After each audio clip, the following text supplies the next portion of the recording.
Buongiorno da Leandro Maggi, buongiorno da Taglio di Po. Siamo in maniera informale con il consigliere comunale del comune di Taglio di Po, oltretutto capogruppo di maggioranza, Andrea Spinello.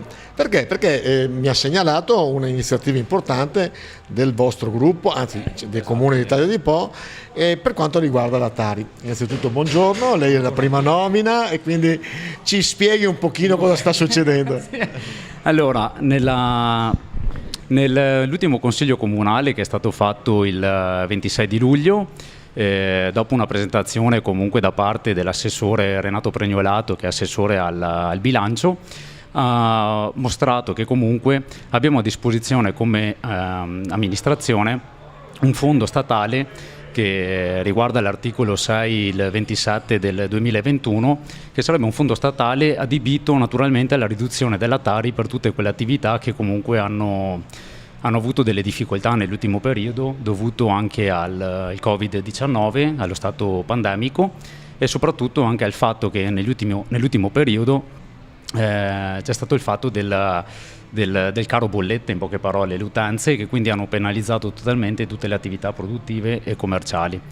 Quindi cosa abbiamo pensato? Abbiamo pensato di riutilizzare questo fondo piuttosto di andarlo a sprecare, naturalmente, perché sennò doveva essere restituito, per dare un contributo a tutte quelle attività in difficoltà. In poche parole, questo fondo a disposizione che ha il comune di Taglio di Po è di 36.819 euro e naturalmente per essere richiesto dovrà essere fatta una richiesta tramite posta elettronica. Questo per le aziende, non per solo per le attività, sì, esatto, solo per le attività economiche. E quindi lo sgravio cosa sarà? Un 50%? Un 50% sulla bolletta sulle tasse dei rifiuti del 2022.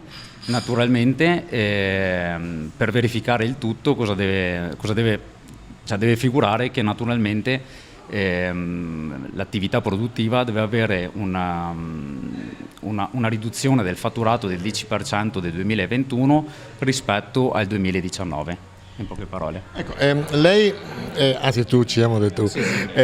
Praticamente è un mese e mezzo che siete che state governando Taglio di Po. La prima impressione, perché poi dopo questa qua è una bellissima iniziativa, un'ottima iniziativa. La prima impressione tua, che sei la prima volta che ti affacci anche nel mondo della politica. Diciamo che la mia prima impressione è comunque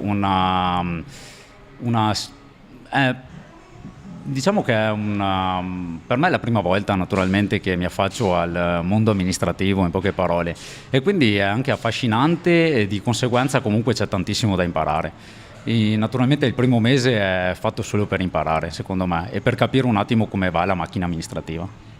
Fuori onda mi dicevi, e giustamente non sei il primo che lo dice in tutte le interviste che ho fatto, io vengo dal mondo produttivo, sono una partita IVA, la mia famiglia ha un'azienda, però i tempi che poi dopo ci si affaccia nel pubblico sono molto più dilatati, molto più lenti.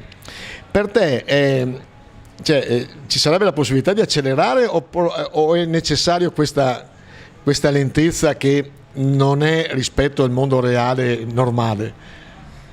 Allora, diciamo che dal mio punto di vista, gestendo comunque insieme alla mia famiglia anche un'attività commerciale, siamo forse più propensi ad accelerare come persone autonome, naturalmente, nella nostra attività.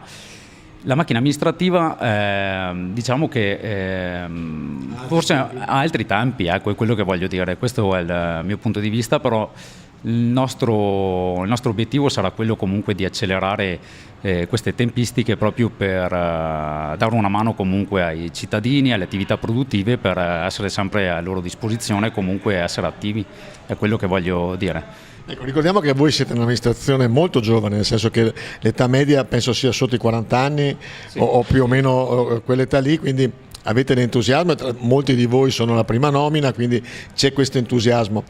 Taglio di Po ha perso però, io sono tagliolese, tu anche, ha perso un pochino quella leadership che aveva una volta anche di innovazione.